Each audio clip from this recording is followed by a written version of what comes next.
We now turn to our next speaker, who is Pierre Cassel.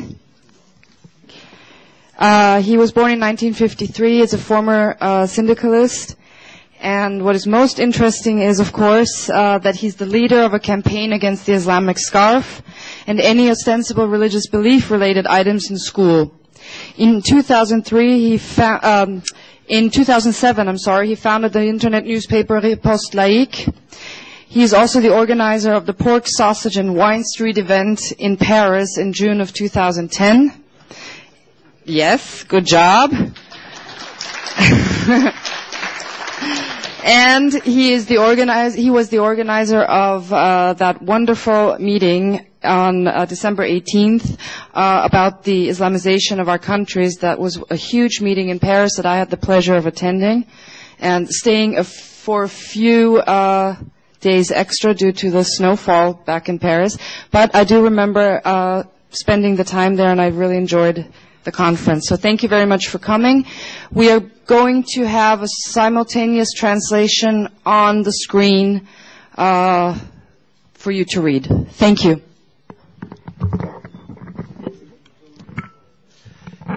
Chers amis résistants du monde entier, il fut un temps où on parlait de la France comme du pays de la liberté, des droits de l'homme, et où on citait régulièrement pour symboliser cette phrase attribuée à Voltaire: « Je ne suis pas d'accord avec ce que vous dites, mais je me battrai pour que vous puissiez le dire. » C'était sans compter sur 2 lois qui ont bouleversé la vie des Français et envoyé des centaines de malheureux devant les tribunaux. La loi Pleven, votée en 1972, se distingue par 2 monstruosités juridiques.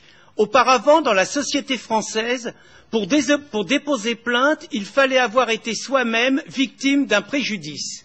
Et tout le monde s'en portait fort bien.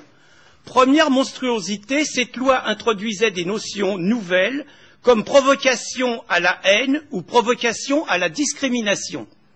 La deuxième monstruosité est qu'elle permettait à des associations autoproclamées antiracistes de déposer plainte contre tout auteur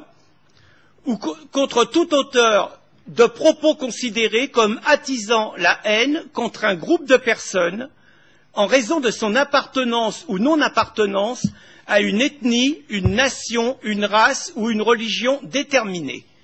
Nos gouvernants avaient donc engendré des nouveaux monstres, des commissaires politiques autoproclamés de l'antiracisme. On y ajoutera 18 ans plus tard la loi Guessot, qui, sous le prétexte de lutter contre le négationnisme, en arrivera à décider ce qui doit être considéré comme crime contre l'humanité et à faire condamner quiconque aura l'audace de ne pas partager la vision officielle de l'histoire.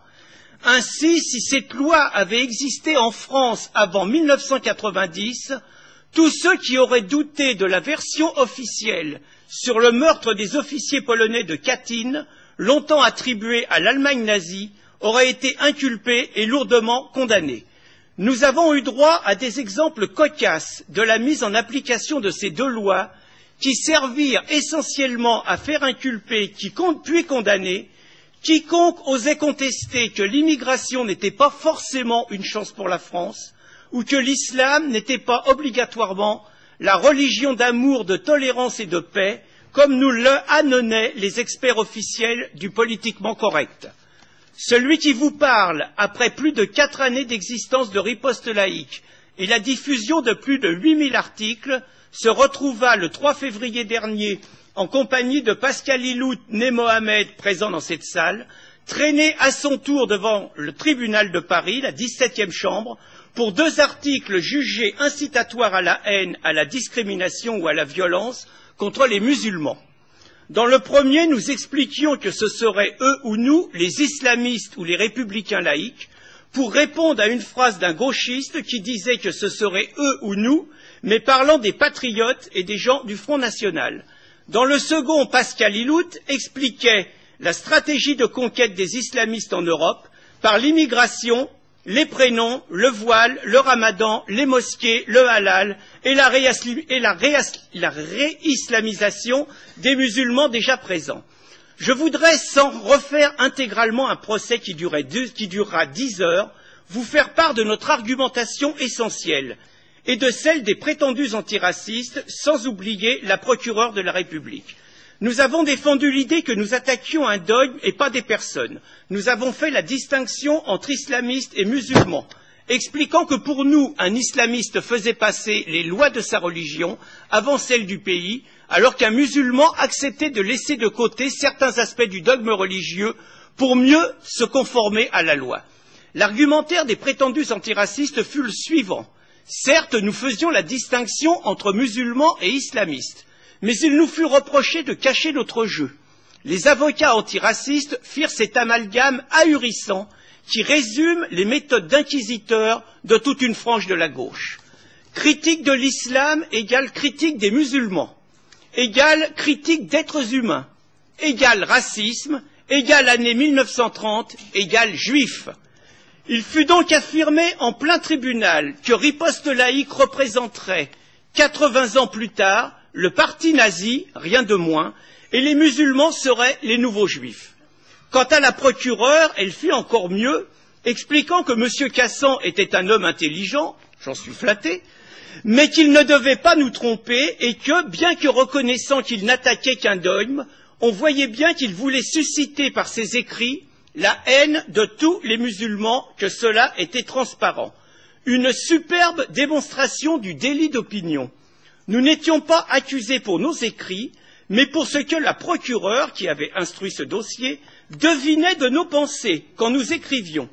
Pour information, elle osera requérir 3 mois de prison avec sursis contre moi et 2 mois contre Pascal, et au total, les 5 associations dites antiracistes, parmi lesquelles un machin appelé Collectif contre l'islamophobie en France, directement inspiré des directives de l'OCI destinées à faire taire toute critique de l'islam, demandèrent la modique somme de 158 850 €. Sans doute, dans leur très grande générosité, les juges ne nous condamnèrent qu'à 12 200 € d'amende, sans la moindre peine de prison avec sursis. Sanction inacceptable pour nous, qui avons décidé de faire appel. Pour information, l'appel aura lieu le 27 mars à Paris, et nous espérons avoir la même issue positive que celle du père Samuel tout à l'heure, tel qu'il nous l'a expliqué.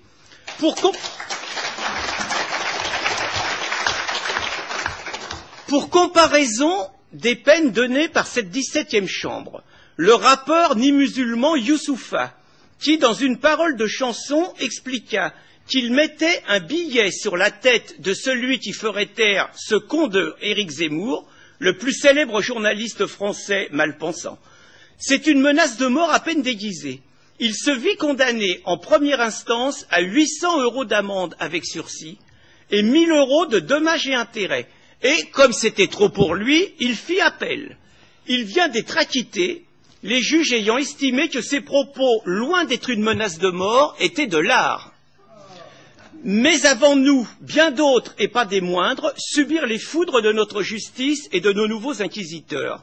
L'actrice Brigitte Bardot, dont le combat pour la cause animale ne peut être suspecté, s'émeut de la barbarie de l'égorgement halal. Au tribunal, poursuivi à 5 reprises par le procureur Anne de Fontette, est finalement condamné à 15 000 € d'amende. L'écrivain Michel Houellebecq osa écrire que de toutes les religions, l'islam est la plus con. Au tribunal, poursuivi par la LDH et la Ligue islamique, mais acquitté. Enfin, nous avons organisé des assises internationales sur l'islamisation de nos pays le 18 décembre 2010 à Paris. Nous venons d'apprendre que 2 intervenants, je rassure pas Elisabeth, que 2 intervenants, l'écrivain Renaud Camus et le professeur de philosophie Jacques Fillarcheim, étaient poursuivis suite à leurs interventions par les inquisiteurs du MRAP. Là encore, la méthode est intéressante. Ce jour-là étaient présents 100 journalistes accrédités qui ne nous étaient pas majoritairement très favorables. Tous guettaient une déclaration raciste. Pour leur grande déception, personne ne cria les Arabes à la mer ou les Juifs au four, et ils n'eurent pas le moindre salut nazi à se mettre sous la dent. Donc ils n'en parlèrent pratiquement pas. Le reportage le plus complet vint de la chaîne qatari Al Jazeera. Pourtant, dès le lendemain, Le MRAP accusa 3 personnes d'incitation à la haine, mais sans donner aucune preuve, et il ne se passa plus rien pendant plus d'1 an.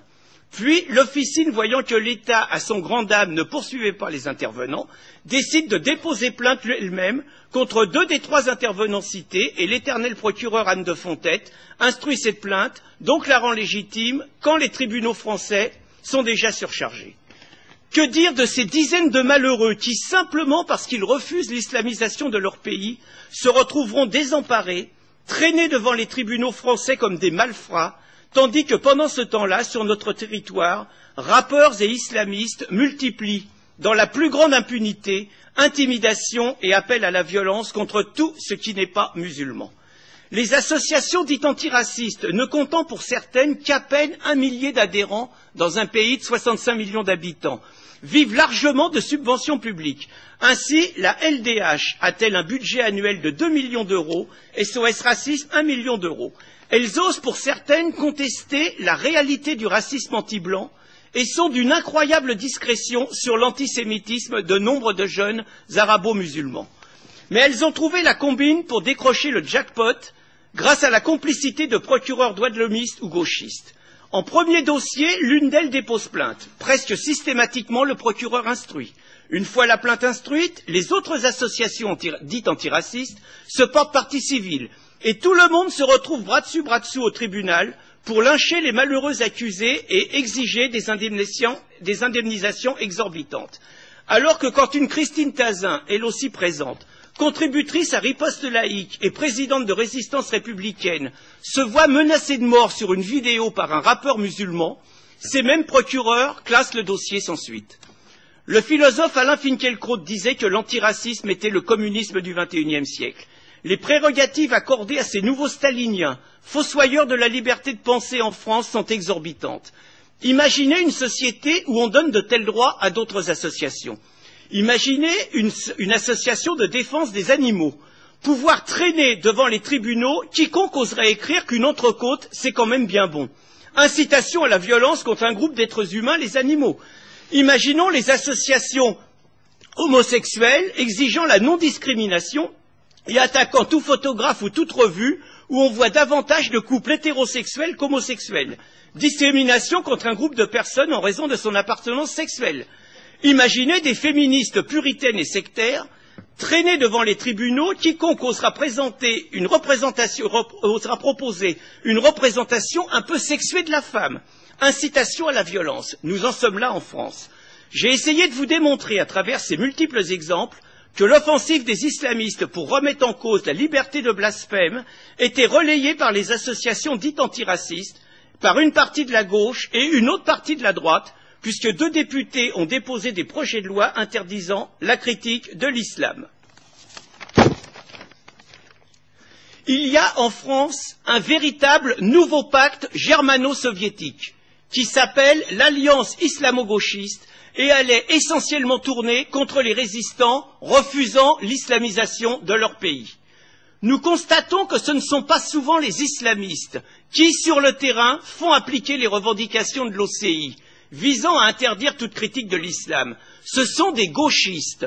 Nous les avons vus à Paris essayer de faire interdire l'apéro saucisson pinard, puis nos assises sur l'islamisation de nos pays, appuyées par le maire socialiste Bertrand Delanoë. Nous les avons vus agresser nos camarades à de nombreuses reprises avec des vraies méthodes de fascistes. Nous avons même en France un homme politique, dernier candidat aux élections présidentielles, qui a fait 11%, qui regrette la victoire de Charles Martel contre les Arabes à Poitiers en 1732, comme Hitler, et qui, bien que se disant anticlérical, soutient l'offensive de l'islam et du halal dans notre pays, qualifiant de fascistes tous ceux qui s'y opposent. Les résistants à l'islamisation de nos pays ne veulent pas voir l'islam remettre en cause tous nos acquis démocratiques, et notamment notre laïcité, notre liberté de conscience, notre libre critique de tous les dogmes et l'égalité des hommes et des femmes, tout ce que l'islam combat de plus en plus férocement. Le 6 mai dernier, le nouveau président de la République française a été élu parce que 93% des musulmans français ont voté pour lui. nous avons vu à la Bastille non pas des drapeaux bleu, blanc, rouge, mais une majorité de drapeaux étrangers, majoritairement arabo-musulmans. Ils vont donc lui demander un retour sur investissement, c'est obligatoire. Quitte à heurter certains bien-pensants, nous leur réaffirmons, ce sera eux ou nous. Ce sera la barbarie ou la démocratie. Ce sera les islamistes ou les démocrates. Ce sera les islamistes et les démocrates, et nous ferons tout pour que ce soit nous.